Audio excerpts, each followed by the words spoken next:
Now welcome to another Let's Watch Some Star Wars, where this time it is the 4th episode of Andor Season 2, titled Ever Been to Gorman? I'll once again be firing up the episode, rewatching it, and pausing at certain points, putting up a screenshot and talking about what I like, what I don't like, or just whatever pops into my head.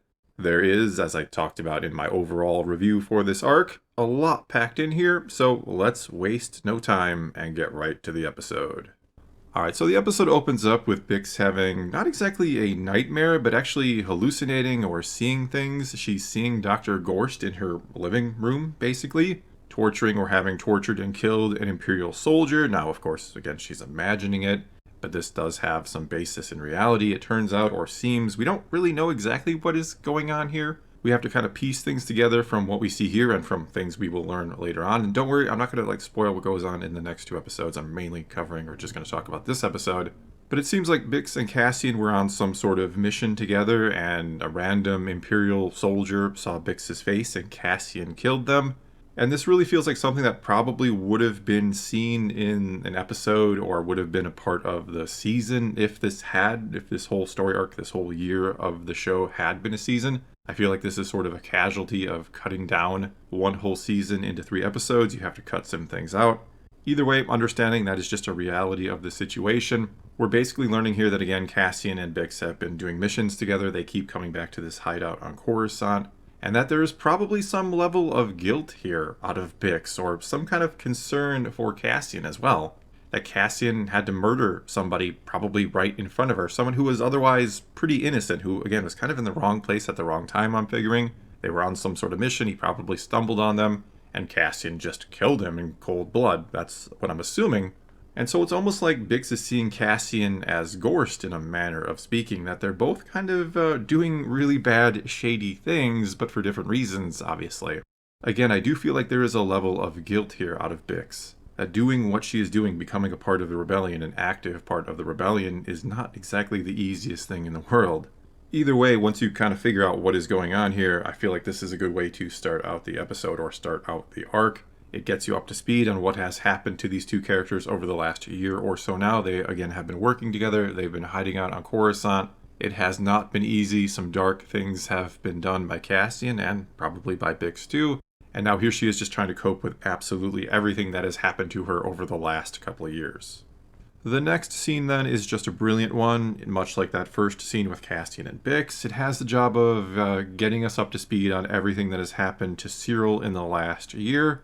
And instead of just trying to spoon feed us, it trusts the audience and just kind of gives us some breadcrumbs and some puzzle pieces that we have to pick up and put together to try to figure out what exactly is going on here. And it starts out on Gorman. We see Syril getting dressed, and he right away notices someone is watching him. Someone is very obviously watching him. It's very clumsy, and at first you're like, well, how could you be that clumsy? But we'll understand that later. He then puts a string on his door to see if anybody is going into his apartment while he is gone. We see him walk through the city, and it takes its time. We get to see Gorman. We get to see the city, the people, the sights, the sounds. It has this little kind of cute music going on.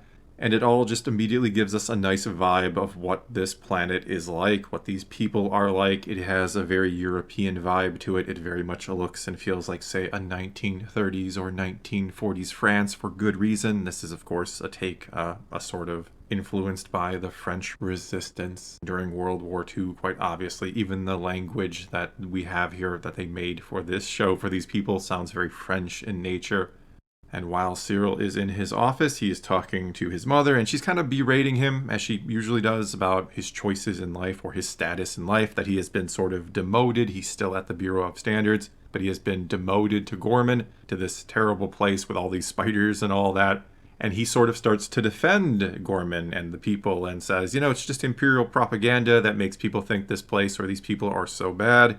And Edie says, his mother says, my opinions were well established before you relocated.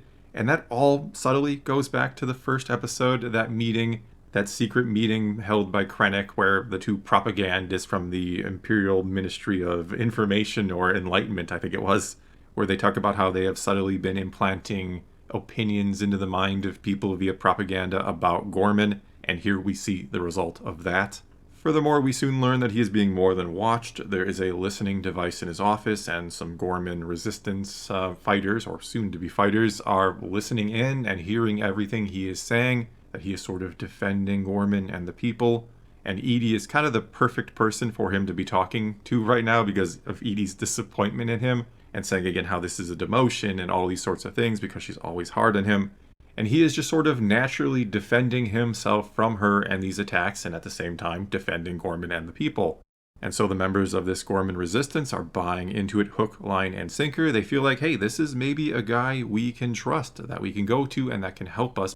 Anyway, it is just this fantastic, subtle scene that really, actually, at first kind of makes you question what is going on here, because Syril is kind of bad-talking the Empire, and you do wonder, well, maybe he did break up with Dedra, and things have gone south, and he did kind of get demoted here. Maybe this isn't an act. Maybe he's actually being honest and isn't happy about what has been going on.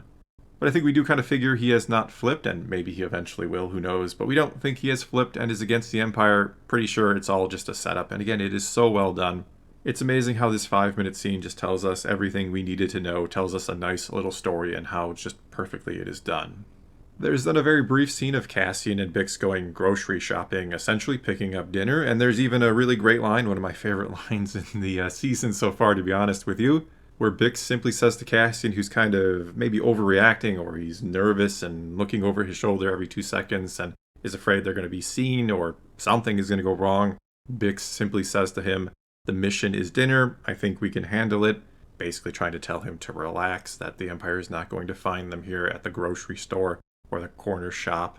It's also telling us that she kind of longs for something a little more normal, which again goes back to that first scene and how this is now their home and she wants to make it a home. She wants to clean the windows. It's basically just further establishing where these two characters are at after a year of doing missions together and living together.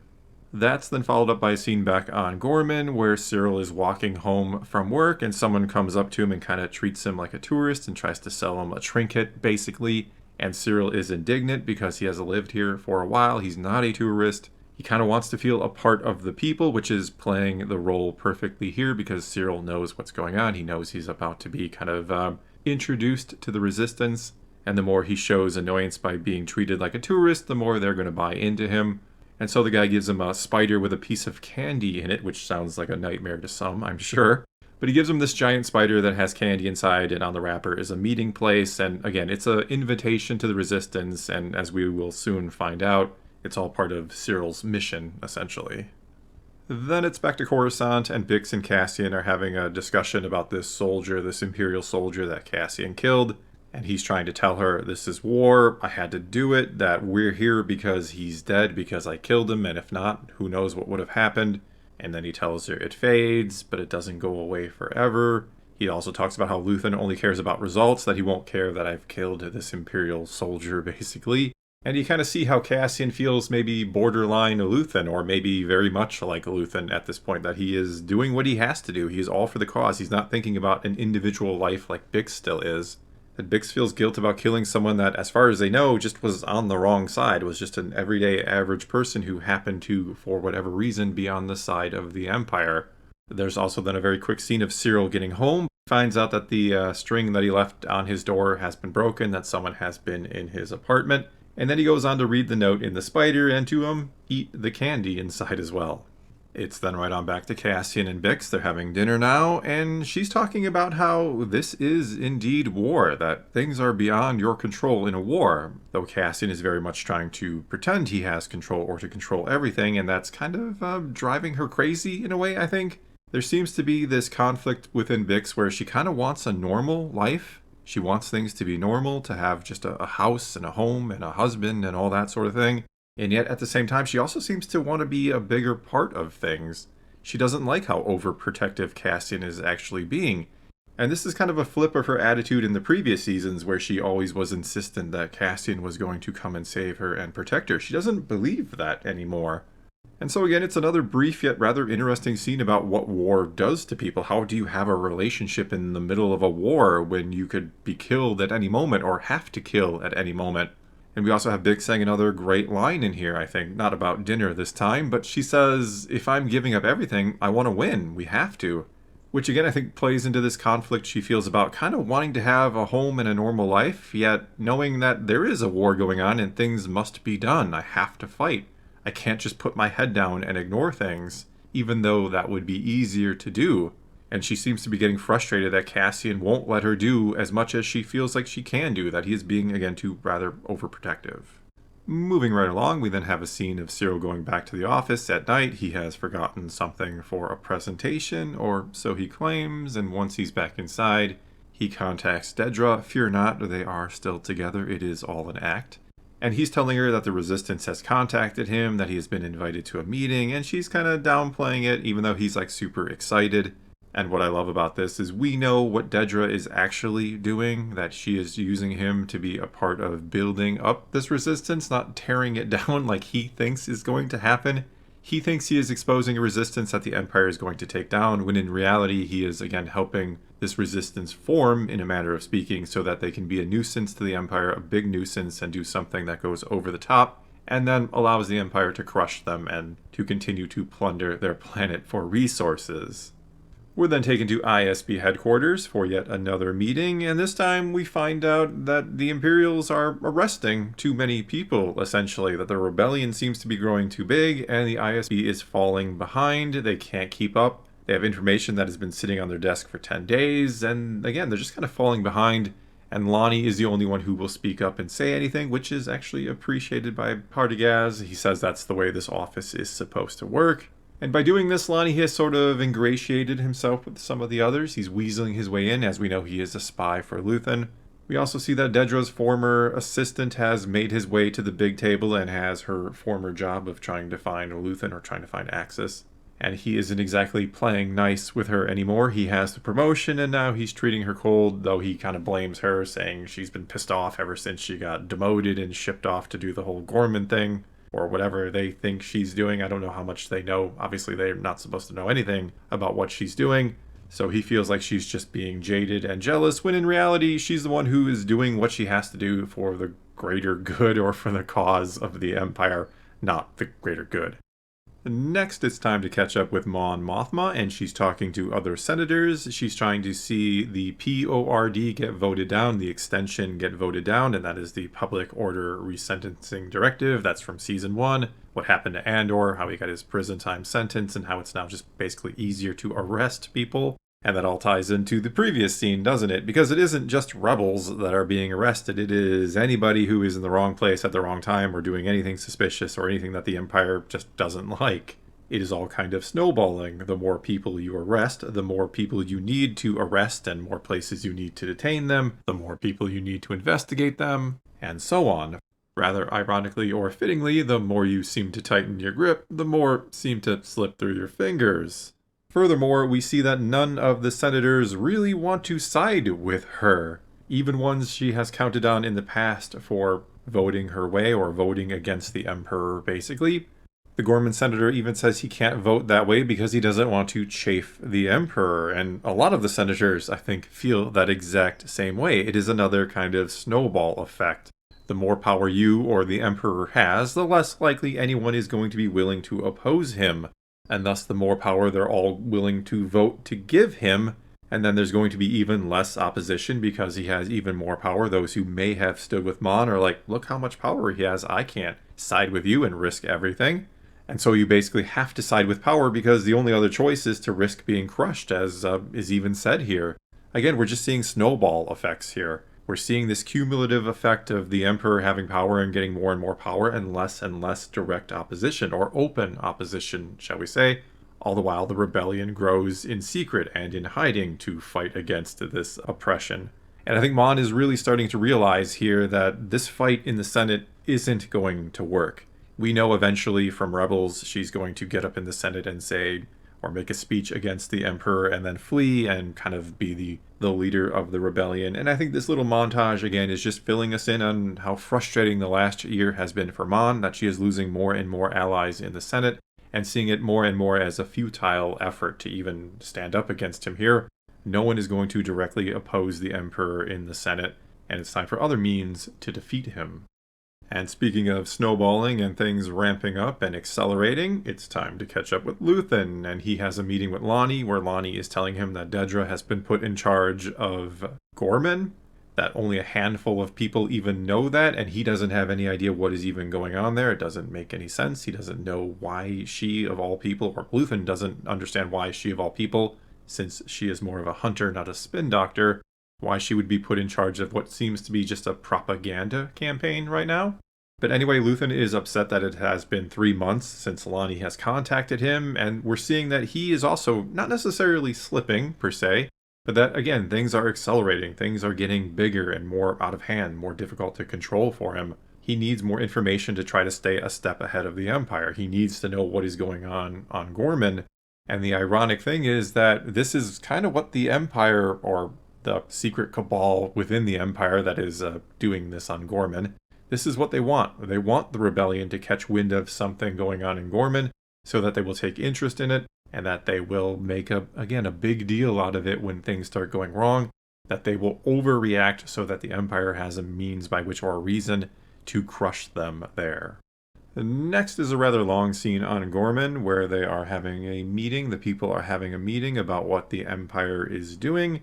Some people think that what they are building is not an annex, as they say it is, but instead is an armory and is casting a shadow over a monument that was created after the Gorman massacre happened 16 years ago when Grand Moff Tarkin landed a ship on some peaceful protesters, which is taken straight from EU.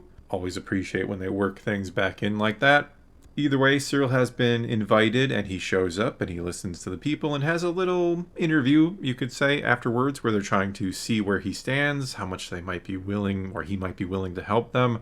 They want the floor plans. They want to know what actually is the Empire building here. What are they doing? And he's like, I don't know that. I don't get to see that. That's the top secret stuff.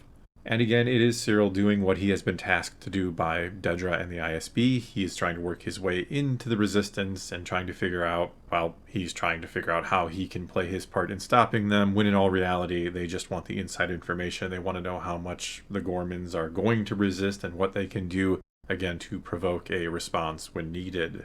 It's then back to Coruscant, where Luthen has put out the signal. He wants to meet with Cassian, and it turns out that he has a job for him on Gorman. He wants to have him go there and kind of scout it out and see what they are up to exactly. He's very interested in Gorman because they are wealthy, they have status, and that would be a hell of a front for the rebellion. And again, he just wants to send Cassian there to kind of assess the situation, but he doesn't want her to take Bix with him, which is when Cassian is like, hey, I got to think about this. I don't know if I'm going to go. And Luthen is like, yeah, I know you're going to go. So when you decide you are, get a hold of Clea and she'll kind of fill you in on the rest. It's then off to Dakar, of all places, which may look and sound familiar to you. It is where the Resistance made their base in the sequel trilogy, but it is currently where Saw Guerrera has his secret base. And we see that Mon is here, probably loaned to him by Luthen. He's probably the guy that they're talking about here, who they made a deal with, or the two, Luthen and Saw, probably made some sort of deal to let him use Mon to make a bomb, a Radonium bomb, which is a very unstable material. And we see that Saw is kind of questioning Mon, like, do you know how to do this? Have you done this before? Who taught you? He has all these questions, and Mon won't answer any of them. And it becomes clear pretty quick to Wilmon and to us that yes, Saw Guerrera is pretty effing crazy at this point, and I do love how he is portrayed here. We know he is going to have an accident soon enough, and that he's going to be put in a suit and probably get even more crazy. But anyway, this scene does kind of feel like it comes out of the blue, out of nowhere. We just, at pretty much the end of the episode here, we have Wilmon at Saw's place, and he's making a bomb for some reason. We don't know what for exactly. Saw won't tell him because he doesn't need to know that information, and Wilmon is actually going to train someone else how to do the variations, which is kind of, I'm assuming, just kind of how to arm the bomb given the situation or where the bomb is being planted and used. Anyway, Wilmon was only supposed to be here for the day or to teach one variation to their bomb expert, but now he has to stay longer, and, well, that's pretty much what happens here. The episode then ends back on Coruscant. We get a sort of sensual scene or moment between Cassian and Bix as they say goodbye to each other because, of course, Cassian has decided to take the mission and Bix must stay behind. And at the very end, we see Bix at the window looking out, and she takes some sort of drugs to cope with all of the pain and everything else that is going on. And that is how the episode ends.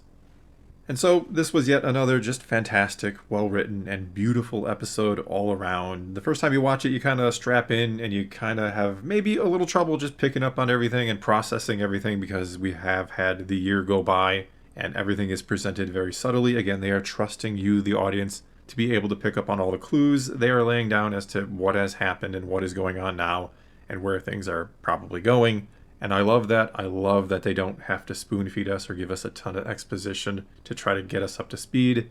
And when you watch it a second time, when you know where everything is kind of going and what is actually going on without having to try to figure everything out, you just appreciate it even more. I'm not saying you need to watch it a second time or this is something you have to watch twice to really, truly appreciate it. But again, it is something that the more you watch it, the more you do appreciate it. It's not that you're finding cracks in the story when you watch more of it or watch it again. It only gets better and better, and again, this whole arc, not to spoil anything, was pretty damn good, and I can't wait for more. Alright, well that is going to be all I got for you this time. Now it is your turn. Take to the comments below and tell me what you thought of this 4th episode of Andor. Did you like it? Did you not like it? And tell me the reasons why. And I will be doing episodes 5 and 6 over the next 2 days, so stay tuned for that. Either way, leave your comments below. Let's talk some Star Wars. And until next time, thanks for watching.